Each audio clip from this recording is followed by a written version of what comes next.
जननीं शारदां देवीं रामकृष्णं जगद्गुरुं पादपद्मे त्वयोश्रित्वा प्रणमामि মুহুর্মুহু। পূজনীয় স্বামী গম্ভীরানন্দজির রচনা শ্রীমা সারদা দেবী গ্রন্থ থেকে পাঠ। পৃষ্ঠা সংখ্যা 51। আলো ছায়ায়। মথুরানাথের দেহত্যাগের কিছুকাল পরে জগদম্বার বিধানে শ্রীযুক্ত শম্ভুনাথ মল্লিক শ্রী শ্রী ঠাকুরের দ্বিতীয় রসদদার নিযুক্ত হইয়াছিলেন। তিনি শ্রী শ্রী ঠাকুর ও শ্রী মায়ের সর্বপ্রকার সেবার জন্য সতত প্রস্তুত থাকিতেন। ইহার পরিচয় আমরা পূর্বেই পাইয়াছি। শম্ভুবাবুর পত্নীও ঠাকুরকে সাক্ষাৎ দেবতাজ্ঞানে ভক্তি করিতেন এবং শ্রী শ্রী মাতা ঠাকুরানী দক্ষিণেশ্বরে থাকিলে তাহাকে প্রতি জয়মঙ্গলবারে নিজালয়ে লইয়া যাইয়া ষোড়শোপচারে তাহা শ্রীচরণ পূজা করিতেন। লীলা প্রসঙ্গ সাধক ভাব 381-82 পৃষ্ঠা।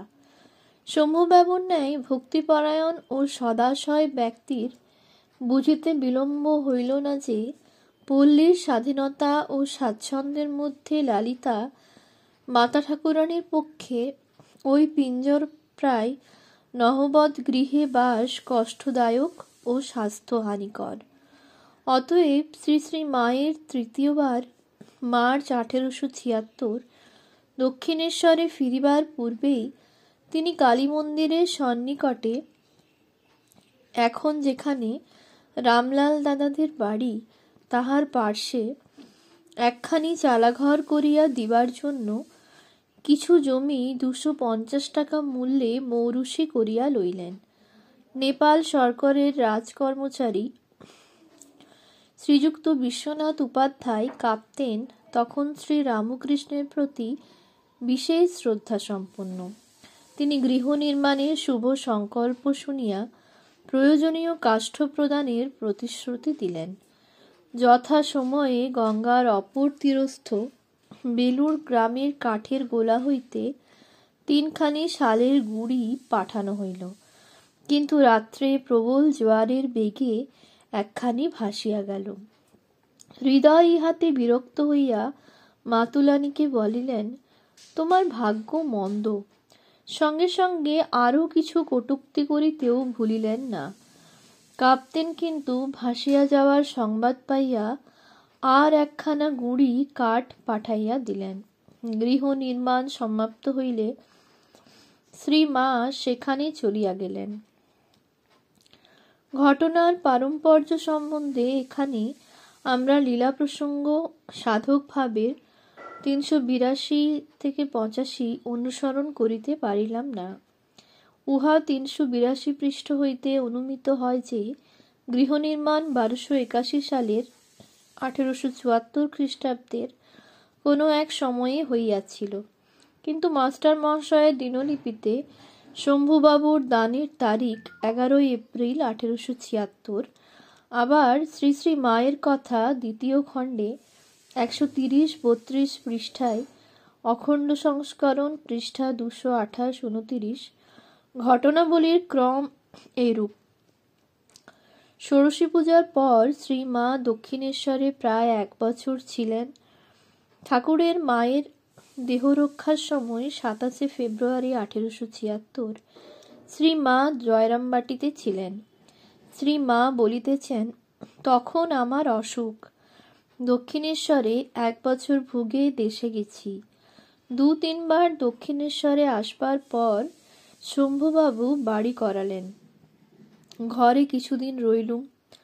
পরে কাশীর একটি প্রাচীন মেয়ে আমাকে বলে, ও বাড়ি থেকে নহবতের ঘরে আনালে। তখন ঠাকুরের অসুখ, সেবার কষ্ট হচ্ছে। তার পরের বার চতুর্থবার তো আমি, মা, লক্ষ্মী আরও কে কে দক্ষিণেশ্বরে আসি। শম্ভুবাবুর দেহত্যাগ হয় 1877 খ্রিস্টাব্দে। কথামৃত দ্বিতীয় ভাগ 79 পৃষ্ঠা। সুতরাং 1876 খ্রিস্টাব্দে 1282 সালে বাটি নির্মাণ করা অযৌক্তিক নহে, বরং শাশুড়ির দেহত্যাগের পূর্বে শ্রী মায়ের অন্যত্র অবস্থান সমীচীন বলিয়া মনে হয় না। উহা পরে হওয়াই যুক্তিসঙ্গত।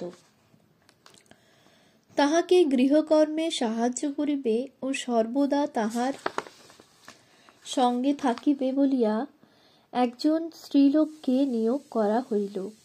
শীঘ্রই হৃদয়ের পত্নীও ওই গৃহে আসিয়া শ্রী মায়ের সঙ্গিনী হইলেন। শ্রী মা ওই গৃহে শ্রী শ্রী ঠাকুরের রুচি ও প্রয়োজন অনুরূপ বিবিধ খাদ্য প্রস্তুত করিয়া মন্দির উদ্যানে লইয়া যাইতেন এবং তাহার ভোজন সমাপনান্তে স্বগৃহে ফিরিয়া আসিতেন।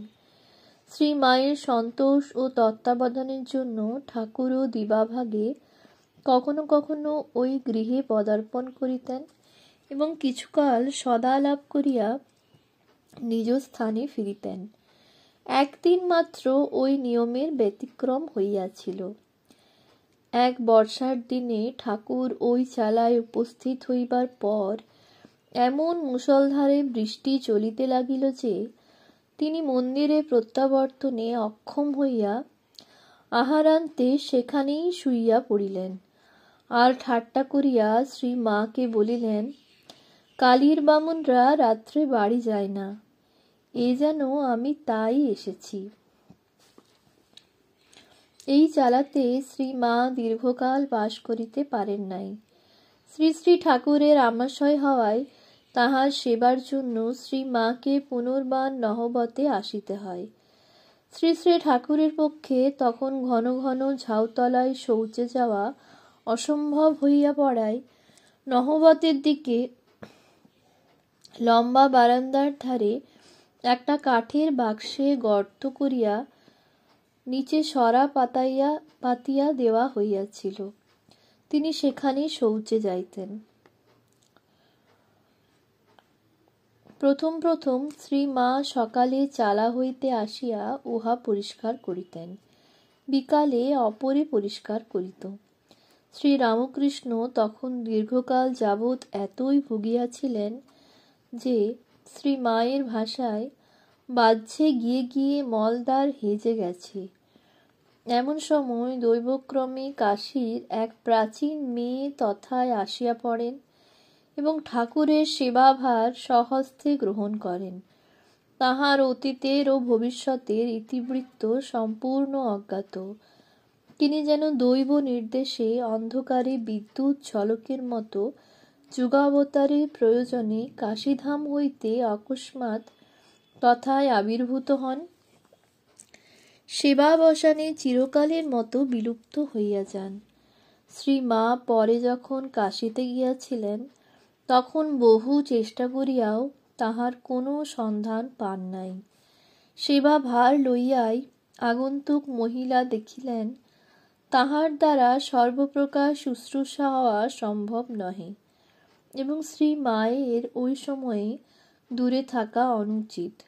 সুতরাং তিনি তাহাকে বলিলেন, মা, তাঁর এমন অসুখ, আর তুমি এখানে থাকবে? মা উত্তর দিলেন, কি করব, ভাগ্নে বউটি একা থাকবে? ভাগ্নে হৃদয় সেখানে ঠাকুরের কাছে রয়েছে। মেয়েটি বলিলেন, তা হোক, ওরা লোকটোক রেখে দেবে। এখন তোমার কি তাকে ছেড়ে দূরে থাকা চলে? শ্রী মা সে কথা যথার্থ উপলব্ধি করিয়া নহবতে চলিয়া আসিলেন এবং সর্বতোভাবে ঠাকুরের সেবায় রত হইলেন। এ পর্যন্ত শ্রী মা সংকোচবশত ঠাকুরের সম্মুখে ঘোমটা খুলিতেন না।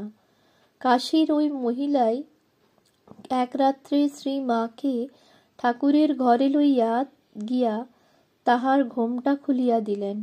ভগবদ্ভাবে বিভোর ঠাকুর তখন তাহাদিগকে বহু ঈশ্বরীয় কথা শুনাইতে লাগিলেন।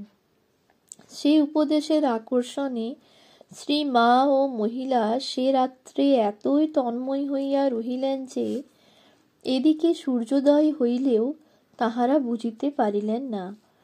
ইহার পরে শ্রী মা জয়রামবাটি যান। পরবর্তী চতুর্থবারের গমনাগমন সম্বন্ধে বিশেষ কিছু জানা নাই। তবে চতুর্থবারে দক্ষিণেশ্বরে আগমন সম্বন্ধে তিনি স্বয়ং বলিয়াছেন, তার পরের বার তো আমি, মা, লক্ষ্মী আরও কে কে দক্ষিণেশ্বরে আসি। তারকেশ্বরে গত অসুখের মানসিক নখচুল দিয়ে এলুম। ভাই প্রসন্ন সঙ্গে থাকায় প্রথমে কলকাতায় তার বাসায়, গিরিশ বিদ্যারত্নের বাসায় উঠি। ফাল্গুন চৈত্র মাস হবে 1287। পরদিন সকলে দক্ষিণেশ্বরে যায়। যেতেই হৃদয় কি ভেবে বলতে থাকে, কেন এসেছ, কি জন্য এসেছ, এখানে কি? এসব বলে তাদের অশ্রদ্ধা করে। আমার মা সে কথায় কোনো জবাব দেননি। হৃদয় শিয়রের লোক, আমার মাও শিয়রের নেই। কাজে হৃদয় মাকে আদৌ মান্য করলে না। মা বললেন, চলো দেশে ফিরে যাই। এখানে কার কাছে মেয়ে রেখে যাব? ঠাকুর হৃদয়ের ভয়ে আগাগোড়া কিছুই বলেননি। আমরা সকলে সেই দিনই চলে এলুম। রামলাল পাড়ের নৌকা এনে দিলে। মর্মান্তিক বেদনা লইয়া শ্রী মা বিদায় লইলেন। দক্ষিণেশ্বরে সেবারে একদিনও থাকা হইল না। কিন্তু সে বেদনার জন্য স্বামীর উপর সতীলক্ষ্মীর কোনো অভিমান হয় নাই। ভাগিনেও হৃদয়ের উপরও করুণাময়ীর কোনো অভিশাপ বর্ষিত হয় নাই। যাহা কিছু মান, অভিমান বা দুঃখ নিবেদন ছিল সর্বকার্যের বিধাতা দেবতার নিকট। তাই বিদায়কালে তিনি মনে মনে মা কালীকে বলিলেন, মা, যদি কোনোদিনও আনাও তো আসব। শরণাগতাকে দেবতা যদি সরাইয়া দেন, তবে তিনি দেবতা ভিন্ন আর কাহার চরণে আবেদন জানাইবেন? চতুর্থবারের নিষ্ফল যাত্রা এখানেই সমাপ্ত হইল।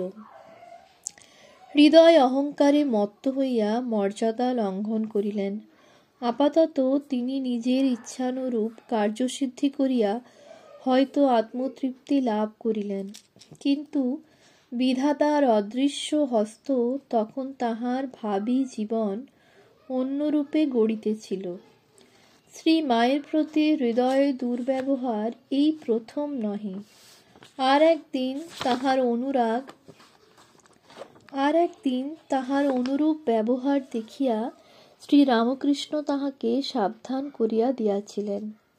ওরে হৃদে, নিজ দেহ দেখাইয়া একে তুই তুচ্ছ-তাচ্ছিল্য করে কথা বলিস বলে ওকে, শ্রী মাকে, আর কখনো এমন কথা বলিসনি।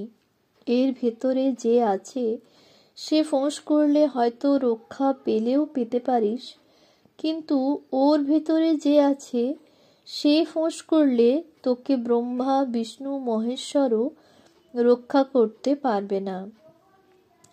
হৃদয়ের অভিমান কঠিন মনে সে সাবধানতা বাণী দাগ বসাইতে পারে নাই। সুতরাং দৈব নির্বন্ধে তাহাকে দক্ষিণেশ্বর ছাড়িয়া মায়ের পুনরাগমনের পথ পরিষ্কার করিয়া দিতে হইল। শ্রীযুক্ত মথুরানাথের পুত্র ত্রৈলোক্যবাবুর কন্যাকে কুমারীরূপে পূজা করার অপরাধে জ্যৈষ্ঠ 1288 হৃদয় মন্দির উদ্যান হইতে বিতাড়িত হইলেন। অতঃপর রামলাল দাদা কালী মন্দিরের পূজারী হইলেন।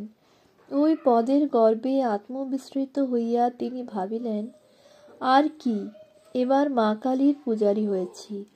সুতরাং তিনি শ্রী শ্রী ঠাকুরের আর তেমন দেখাশোনা করিতেন না। ঠাকুরের তখন মুহুর্মুহু সমাধি হইত।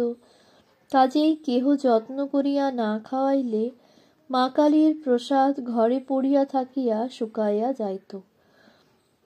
অথচ এমন আর কেহ ছিল না যে আপনার বোধে তাহার সেবা করিতে পারে। তাই তাহার খাওয়া দাওয়ার অসুবিধা হওয়ায় ওই অঞ্চলের যে কেহ দক্ষিণেশ্বর হইতে দেশে যাইত, তাহাকে দিয়াই তিনি শ্রী মাকে পুনঃ পুনঃ বলিয়া পাঠাইতেন, দক্ষিণেশ্বরে আসিবার জন্য। এই রূপে কামারপুকুরের লক্ষণ পাইনকে দিয়া তিনি সংবাদ পাঠাইলেন, এখানে আমার কষ্ট হচ্ছে। রামলাল মা কালীর পূজারী হয়ে বামুনদের দলে মিশেছে, এখন আমাকে আর অত খোঁজ করে না।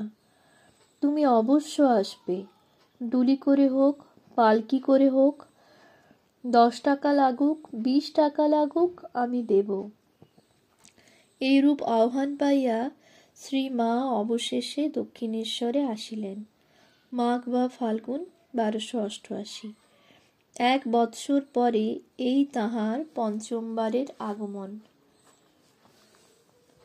ওম শান্তি শান্তি শান্তি।